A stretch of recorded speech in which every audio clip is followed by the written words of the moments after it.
Hello, this is Renee. Welcome to my kitchen table.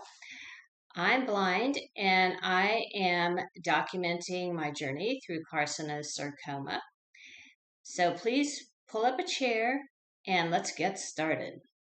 Today I am preparing for chemotherapy. So I thought this short video would be helpful in how I'm preparing for chemotherapy based on what I've read and how I'm feeling. So, chemo will start January 22nd, 2026.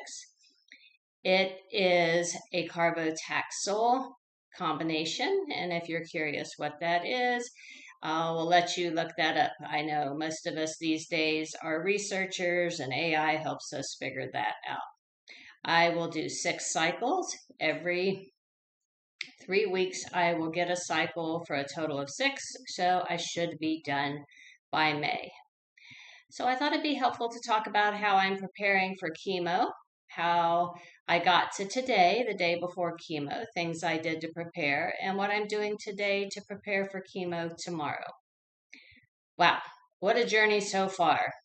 And if you look at prior videos, I talked about how I was diagnosed and treatment so far. I'm actually feeling hopeful going into chemo because I've had a hysterectomy, a port placement, biopsies, needle sticks, testing, you name it. So I feel like that there's not going to be any more surgeries or procedures or needle sticks into veins, and I'm glad I have the port. If you want to know about port placement, I have a video on that. But how I prepared for going into chemo. So I'm one, I want to look good and feel good going through chemo. So I had my head shaved, and I did this because last time when I went through chemo 11 years ago, I didn't do it. My hair came out in clumps. It was devastating. So this time I decided to shave my head, and I did this at a reputable wig shop in my area. They helped to shave my head, fit me with wigs, and I picked 2 very nice ones. And I also bought a third on Amazon, which my stepdaughter had to help me trim the bangs and things, but it looks pretty good. It works. I have many hats, so different styles. I'm rocking what they call the newsboy look today. I tilted it slightly, hoping I look a little jaunty. And so I also bought scarves, nightcaps to wear to bed, and I have also bought ginger pills for dealing with nausea, and I'll talk about that in a moment.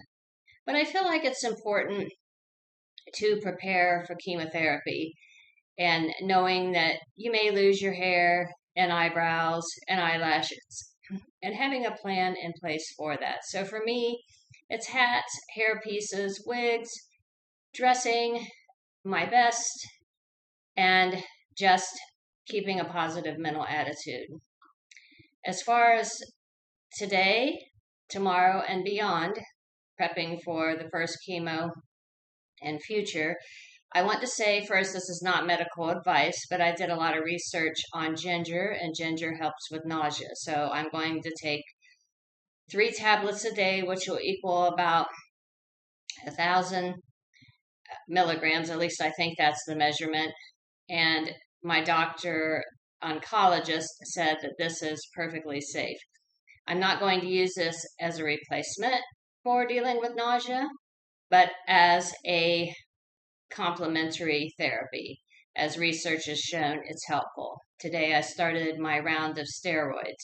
So I took 2 steroid pills with breakfast. I'll take 2 with lunch.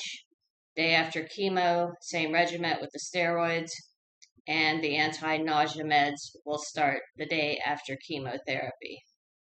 And I was also prescribed other nausea meds in case the first round of meds that they give me don't quite take care of the nausea. So I'm helping with all the steroids and anti-nausea meds and the ginger that I'll get through that.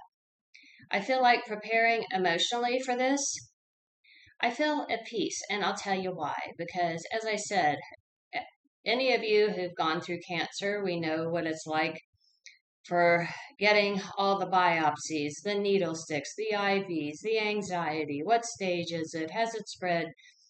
Surgeries, in my case, hysterectomy, port placement, 2 biopsies, as I said, many needle sticks, blood tests, on and on.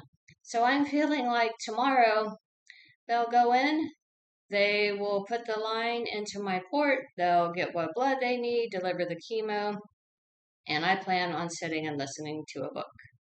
What am I going to bring with me? So, my neighbor, who I love dearly and who is always here to support me, bought me a beautiful blanket shawl. It has a couple of buttons. It's really like a blanket you can wear, and it comes in a cute bag. She bought it in pink. I love it. Pink's my favorite color. So, I'm going to bring that, a couple of bottles of water, some snacks. I'm going to bring both a portable charger and a charger that goes to my phone with a block to plug in the wall. So that way I'm covered. If there's not an outlet that I can reach by plugging in, then I have an external charger. So that's what I'm bringing. And of course, my husband, I have shared with my husband, if he wants to work, he can go ahead and do so, as his office is closed, so he can either go there or into somewhere in the hospital where he can have some privacy. I am a woman of faith, so I prayed, and I'm leaving this in God's hands. I am feeling so hopeful about treatment tomorrow. I've done everything so far surgically and diagnostically to get to this point.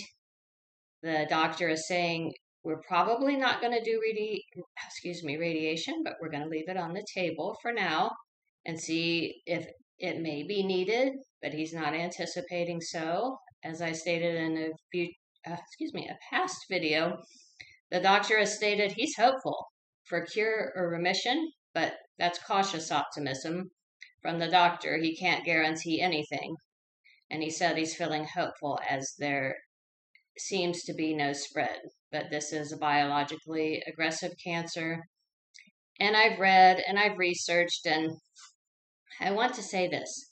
We can look at statistics, and yes, they're useful, but I feel like if we get swallowed up by statistics and live in a place of fear, this doesn't help us. Remember, we're all our own person and our own age, our own health. And no matter what stage you are, I feel like we get chemo, we get treatment, and we have a chance to live. Until they tell me there's 0% chance, and then I'd still probably fight, I feel like I have a wonderful chance to get past this. Of course, I'm going to have my days. I'm not going to say I'm not nervous about chemo because this is a different regimen than I received with my breast cancer, but I feel the doctors really know what they're doing. I'm getting treatment at an extremely reputable cancer center. I've researched my doctor. He knows what he's doing. So I'm ready to do this. Today, I'm just chilling around the house. My husband's at work. I'm just reading a book. I've got my clothes laid out that I want to wear tomorrow. And I'm just relaxing as it feels really, really good. So I'll be posting videos probably a couple of days after my treatment and a little bit a week or two after, so you can know what my experience was. It may not be your experience, and I'll try to keep it real and honest and also hopeful. I'm one, I don't live in it's terrible, it's absolutely terrible. And I'm also one that's realistic, and I am just going to go through treatment day by day, put it in God's hands, and get through it the best I can. So if you like this video and you found it helpful, please hit like or subscribe, as it is my hope that by you doing this, it'll bring attention to other women dealing with carcinosarcoma so they can find support, comfort and community with us as well. So until next video, let's all stay Carcinosarcoma strong, and I'll see you next video.